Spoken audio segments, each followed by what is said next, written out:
Hai semuanya, selamat datang di channel ini lagi. Bagaimana kabar kalian semua? Semoga sehat selalu ya, amin. Ngomong-ngomong, admin sudah lama tidak upload di channel ini. Seperti biasa, pada video kali ini, admin mempersembahkan spoiler Sword in the Heaven episode 119. Namun sebelum lanjut, jangan lupa untuk like, comment, and subscribe ya, agar tidak ketinggalan notifikasi seputar Donghua dan dukung channel ini. Kalau udah, mari kita langsung saja. Cerita berlanjut setelah Yevan sampai ke wilayah selatan dan akan memasuki tanah terlarang kuno. Namun Yevan tidak langsung sembarangan memasukinya karena perlu beberapa persiapan. Jadi Yevan singgah di Yangdu yang tidak jauh dari sana.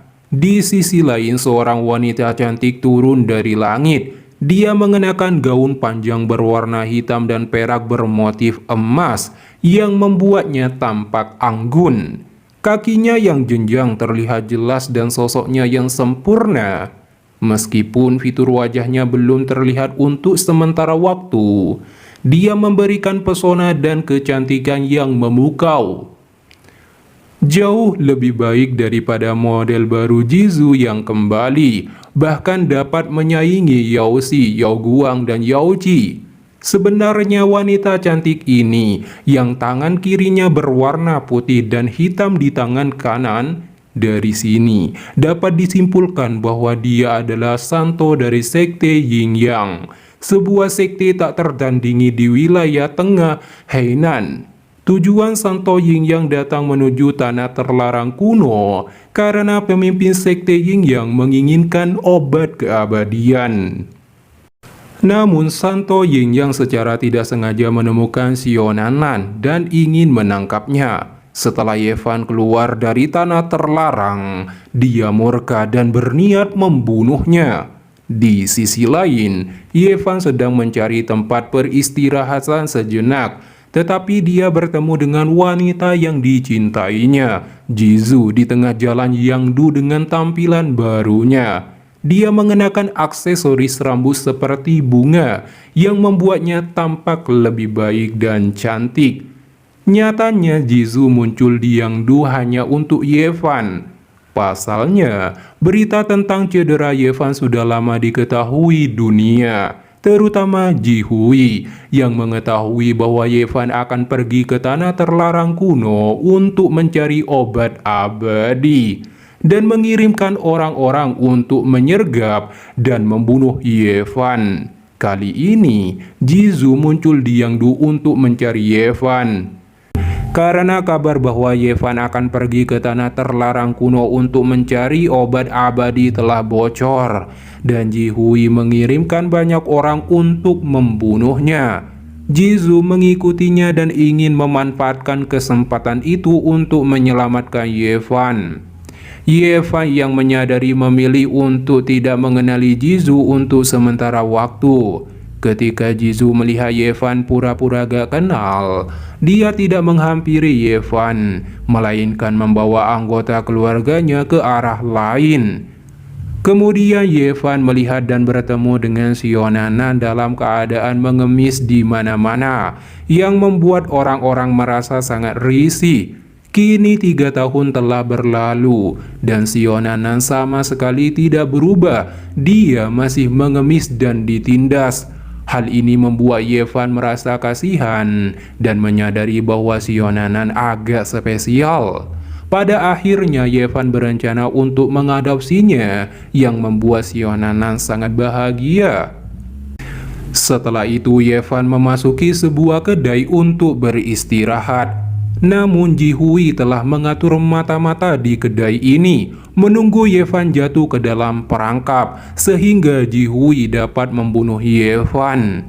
Tetapi Yevan menyadari bahaya ini, jadi dia menyamar sebagai Wang Chongxiao. Hanya saja karena Yevan baru saja bertarung dengan Wang Chongxiao di laut, dan Wang Chongxiao bersikap arogan dan mendominasi, serta memandang rendah semua orang. Yevan berpura-pura menjadi Wang Chongxiao. Sehingga jika terjadi kesalahan, Wang Chongxiao akan disalahkan, bukan Ye Fan.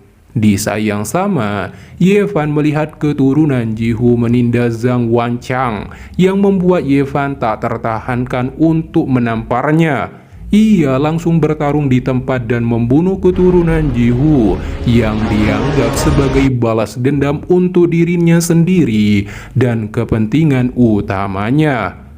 Di saat yang sama, dia mengalihkan konflik dirinya kepada Ji Hui dan Wang Chongxiao, saling menguras tenaga dan menunggu kepulangannya untuk menuai hasilnya.